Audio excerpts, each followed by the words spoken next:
Once in production, this project will be processing approximately 5 million tonnes of ore per annum to produce about 8,600 tonnes of payable copper. And as David says, the CPR illustrates that we'll throw off approximately $50 million of free cash flow per year. Hello, you're watching Proactive. I'm joined by Halo Minerals CEO Andrew Dennan and Director David Minchin. Andy, David, very good to speak with you. Andy, for viewers unfamiliar with the company, could you give us a quick introduction to Halo Minerals?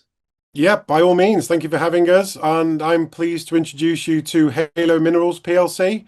We're a company focused on the near-term development and production of key strategic and battery metals through the reprocessing of legacy mine waste, which is a strategy we refer to as ESG metals.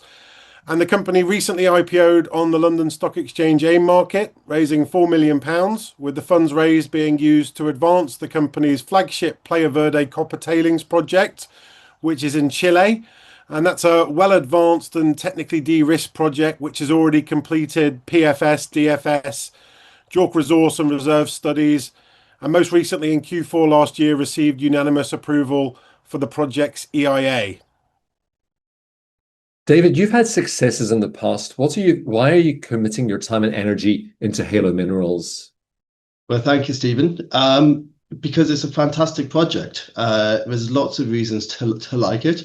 If you sort of go through what the key risks on any project are, this ticks all of the boxes. So in terms of geology, you've got nearly 200 million tons of resource that's washed down off the mountains. During the process of transport has been washed and upgraded. The clays have been removed, which results in a higher grade than some primary deposits such as Hud Bay in Peru. And of course, because it's a tailings, it's without the cost of having to blast, crush, and grind the material. From a metallurgy point of view, the processing is the second key risk on a project. This has already completed a bankable feasibility study. It's able to produce a concentrate and a premium cathode material. So that's that risk ticked. The third big risk is always permitting. And yes, all of the permitting is in place. The EIA is there. We have our mining license. We're ready to move to an FID. And then the fourth big risk is, does it actually make any money? Well, the answer is quite resoundingly yes. With an annual cash flow of over $50 million and a current market cap of under £15 million, it's got an opportunity to make lots of money for the company and for early investors. However, fundamentally, the reason why I like the project isn't necessarily to do with the geology and the money it makes. It's the impact it can make on the community and for Chile. Currently, the town is cut off from the sea with a vast toxic beach loaded with metals, which is just impossible to work with. It's probably one of the greatest acts of environmental vandalism of the last 100 years. We're in a position to clean that up. We can restore the beach back to community use and also make money for investors, therefore demonstrating that problems of this size can be resolved in a way that works for all stakeholders. Andy, take us through the use of proceeds and the next steps as you move to construction.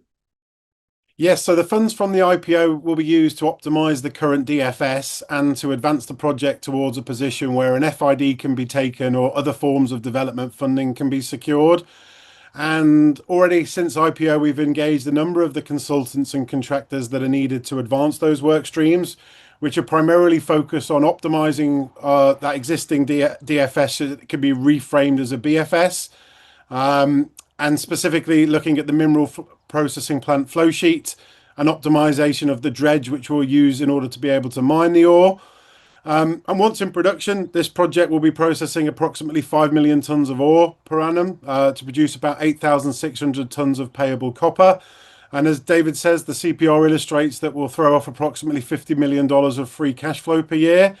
And really based on these economic foundations, we're also already in contact with a pool of industry financiers who will hopefully be able to help us de-risk the capex financing needed to be able to take FID and move to the construction and production phase. But the company also has significant organic growth within its existing mining licenses, where we believe an additional 100 million tons of resource lies underwater in the Bay Area. And so the company is currently on with progressing the work needed to submit that maritime concession application, which is expected to be filed shortly.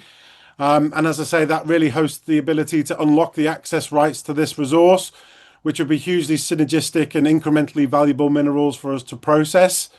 And obviously represents significant organic growth within our existing concession footprint, as well as other business development activities that we're on with to potentially inorganically grow our resource base as well.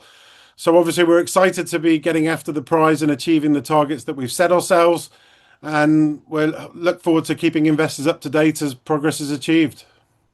Well, Andrew, I hope you'll keep us posted on your progress as well. David, Andy, very good speaking with you both. Thanks for your time. Thank you very much, Stephen. Cheers.